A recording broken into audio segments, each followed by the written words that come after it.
Good evening. Welcome to South Asia Newsline. I'm Yeshi Chansom. Here are the top stories we are tracking for you on Thursday, the 24th of December.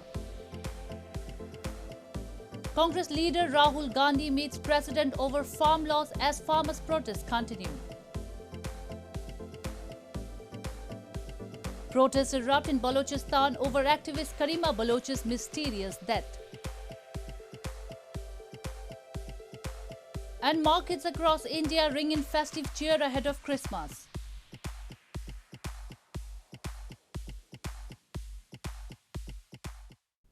And now for all the details. India's opposition Congress party on Thursday urged President Ramnath Kovind to ensure that the 3 farm laws enacted in September are repealed and demanded that the government convene a special joint session of parliament to withdraw these laws. Mounting attack on Prime Minister Narendra Modi, Congress leader Rahul Gandhi said that an incompetent man is running the system.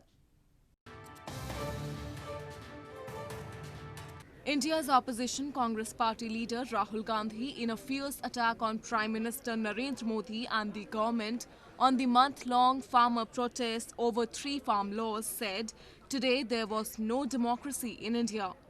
Rahul Gandhi was speaking after leading a delegation of Congress workers to President Ramnath Kovind to seek his intervention in ending the massive protest near capital New Delhi over the farm laws enacted in September.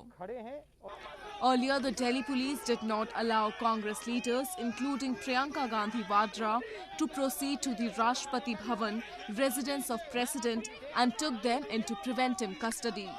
प्रधानमंत्री को ये नहीं सोचना चाहिए कि किसान और मजदूर घर चले जाएंगे, नहीं जाएंगे जब तक ये कानून वापस नहीं लिया जाएगा। जॉइंट सेशन कीजिए और कानून को एकदम वापस लीजिए क्योंकि किसान वापस नहीं जाने वाला है। India's Agriculture Ministry on Thursday wrote to farmers' unions, once again inviting them for the 6th round of talks at a date and time of your choosing.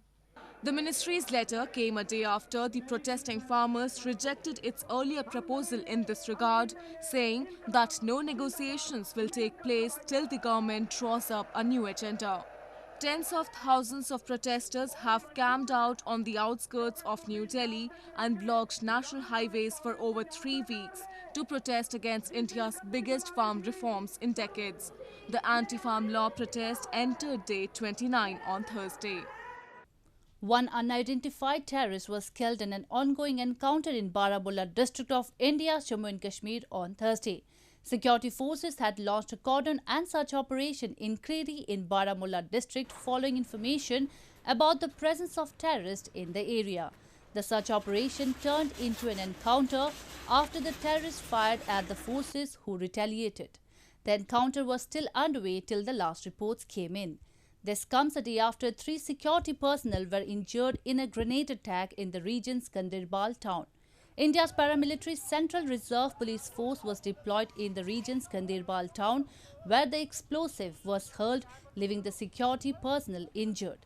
India accuses Pakistan of funding militancy in the area, but Pakistan has time and again denied the charge, saying their support is only moral and not financial or logistical. In news from Pakistan, Pakistan's opposition alliance leaders on Wednesday hit out at the government by saying that it is playing musical chairs with the federal cabinet and asked Prime Minister Imran Khan why he assumed office when he was not prepared for the challenges. Addressing the Pakistan Democratic Movement's rally in Mardan, Pakistani Muslim League Nawaz Vice President Maryam Nawaz said Pakistan Tehreek-e-Insaf government was not qualified to run the country's affairs. Pakistan Muslim League Nawaz Vice President Maryam Nawaz on Wednesday lashed out at Prime Minister Imran Khan, saying that his government was not qualified to run the country's affairs and was busy playing musical chairs with the federal cabinet. Addressing the Pakistan Democratic Movement and 11-party opposition alliance's rally in Mardan, she counted all the ways the self-dubbed ill-prepared government seemed to have been fully prepared to send Pakistan on a downward trajectory. क्या ये election से पहले बार-बार ये नहीं कहता था कि मेरे पास 200 जबरदस्त बंदों की टीम है? क्या ये नहीं कहता था? हमारी 200 बंदों की वो टीम किधर है? मर्दान के आवाम पूछते हैं कि 200 बंदों की वो टीम किधर है? हमें तो जो नजर आ रहा है वो ये नजर आ रहा है कि इसके काबीना के जो अफराद हैं वो आपस में म्यूजिकल चेस खेल रहे हैं, बार बार एक दूसरे से अपनी सीटें तब्दील कर लेते हैं, अपनी कुर्सियां तब्दील कर लेते हैं। PDM chief Maulana Fazlur Rahman said the opposition had been saying that the current government is inept, but now the premier himself has admitted his failure. The PDM is leading a rally in Mardan against Prime Minister Imran Khan-led government, threatening him to quit by January 31 and press the powerful military to stop interfering in politics. The Pakistan Army has denied meddling in politics. In the past months, Khan has stepped up his efforts to silence the voice of the PDM, along with thousands of people who criticize the government. Hundreds of people, including activists, held protest rallies across Balochistan on Wednesday and demanded a fair probe by the Canadian government into the mysterious death of prominent Baloch activist Karima Baloch in Canada's Toronto this week. Karima was known as a vocal critic of the Pakistan Army and government atrocities in Balochistan. Protest rallies were carried out in different cities across Balochistan on Wednesday against alleged killing of prominent Baloch leader and activist Karima Baloch, who was found dead under mysterious circumstances this week in Canada's Toronto. Hundreds of people, including activists, demanded a fair probe by the Canadian government into the death of Karima, who was a vocal critic of the Pakistan Army and the government atrocities in Balochistan. The 37-year-old Baloch activist was a refugee in Canada and campaigned extensively against enforced disappearances and human rights violations in the troubled Balochistan province. There must be a thorough investigation, because this is something that creating fear among the Baloch diaspora for their safety and security. Because the Baloch, they fled their country to be secure in West and to raise their voice against the injustices that are happening in Balochistan with their people. Human rights activists have called for a thorough investigation into Karima Baloch's death, alleging it may have been carried out by state actors. The dissidents and critics of the Pakistani authorities live under constant fear as they are subjected to atrocities for raising their voices, and in order to avoid persecution are compelled to seek asylum in Western countries. Moving on, scores of locals in Pakistan-administered Kashmir held a massive protest recently against inching inflation amid the coronavirus outbreak. The protesters blame the Pakistani establishment of being apathetic towards their plight, as they are finding it even hard to feed themselves due to unprecedented rise in prices of essential commodities. Hundreds of locals across Pakistan-administered Kashmir recently held a massive protest against rising inflation in the illegally occupied region due to what they termed as inefficient policies by the Pakistani establishment. The residents of Pakistan-administered Kashmir are irked due to the rising prices of essential commodities including food, which has reached an all-time high amid the coronavirus pandemic. The protesters blamed Pakistani Prime Minister Imran Khan of being apathetic towards their plight, blaming that the economic losses being faced by Pakistan due to policy paralysis are being compensated from the regions under its illegal control. थैला आटे का पाकिस्तान के अंदर दिल्ली के अंदर 1650 रुपए में मिलता है और वही आटे का थैला यहाँ 2100-2200 और जगहों पर 2500 और 2700 का बिकता है। और हम ये कहते हैं कि अगर आप हमें ये आटा पुराने रेट पे प्रोवाइड नहीं कर सकते तो फिर हमारी बॉर्डर खोल दीजिए, हम इंडिया से आटा खरीदेंगे तो 50% डिस्काउंट पे हमें वो आटा मैसर होगा।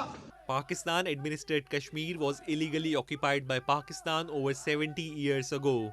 Locals have long blamed Islamabad of leaving them to reel under abject poverty and state of neglect, and that they have to suffer badly due to its failed policies. Moving on to news from Afghanistan. The High Council of National Reconciliation in Afghanistan has said that the meeting of its leadership committee will be convened in the near future, where it will clarify its main demands for the agenda of the Afghan peace negotiations. This comes as the team representing the Afghan government in Doha talks began their consultations in Kabul a week ago. However, there are concerns about political divisions within the process. The High Council of National Reconciliation in Afghanistan has said that the meeting of the Leadership Committee of the Council will be convened in the near future, where it will clarify its main demands for the agenda of the Afghan peace negotiations. Chairman of the Council, Abdullah said the negotiating team will give in all necessary directives and guidelines so that they can go to the next round of the talks with the Taliban with a clear agenda and directives. This comes as the peace negotiating team representing the Afghan government began their consultations in Kabul a week ago. However, there are concerns about political divisions within the process in Kabul. Meanwhile, violence in Afghanistan has risen with an uptick in unclaimed bombings and shootings targeting activists, journalists and government officials. In the latest, Yusuf Rashid, executive director of the Free and Fair Election Forum of Afghanistan organization, was shot dead on Wednesday while his driver was wounded. The attack is drawing widespread condemnation locally and internationally. However, the Taliban has denied involvement in it. Moving on to news from Nepal. Nepal's Interior Minister Ram Bahadur Thapa, a long-time ally of Pushpa Kamal Dahal, has joined Prime Minister KP Sharma Oli's faction following the split of the ruling Nepal Communist Party. Thapa's decision comes in the wake of an ongoing power tussle between Dahal and Oli. The rift widened after Prime Minister Oli dissolved the parliament earlier this week, a move that has plunged the Himalayan nation into a political turmoil. Meanwhile, the opposition Nepali Congress has called for a nationwide protest on December 28 against Oli's decision to dissolve the parliament and announcement to hold general elections in April and May, more than a year ahead of schedule. The Supreme Court's constitutional bench is also scheduled to hear writ petitions against Oli's move on Friday. Moving on, Christmas festivities have begun in parts of India where markets ushering in the festive cheer are offering shoppers a variety of decorative items and food options. Christians form less than 3% of India's more than 1 billion population, but Christmas is widely celebrated in metros and other big cities with much pomp, gaiety and devotion. Christmas fever has begun to grip India ahead of the festivities of the winter holiday season. Markets in the state of Goa and in Varanasi and Agartala cities were seen all decked up with Christmas fervor as stocks of items arrive ahead of the big day. Christmas bells, Santa Claus, Christmas trees and other decorative items are on display, offering a chance to shoppers to do shopping for their loved ones. Markets get wrapped up in Christmas vibes as the holiday season elevates everyone's spirit and fill the air with joy and excitement. And the Christmas mood this year is slightly low, but still I feel a lot of tourists are come. And being a COVID season, everybody who is participating in this festival of joy should maintain social distance. Christmas एक बहुत ही अच्छा एक नया माहौल आता है new year के पहले, और बच्चों में सभी में एक बहुत अच्छा उत्साह रहता है क्योंकि सजाने के, बच्चों के खाने के और भी कुछ ऐसे छोटे छोटे टॉयज का बहुत अट्रैक्शन रहता है. तो हमने भी इसी तरह बहुत अच्छे एक नए इस साल चॉकलेट्स की बहुत अच्छी रेंज इकट्ठा की है. Meanwhile, with temperature checks and sanitization amid coronavirus pandemic, devotees have started visiting church in northern Lucknow city to offer prayers ahead of the big day. Christmas celebrations are mainly marked with carols. The festival is also marked by preparing special dishes and by exchange of gifts. Well, that's all we have for you from South Asia this evening. Now our viewers can watch the show on SouthAsiaNewsline.com. You can also visit us on Facebook.com/AsAsiaNewsline and follow us on Twitter @AsAsiaNewsline. That's all in tonight's edition. We will see you same time tomorrow. Good night.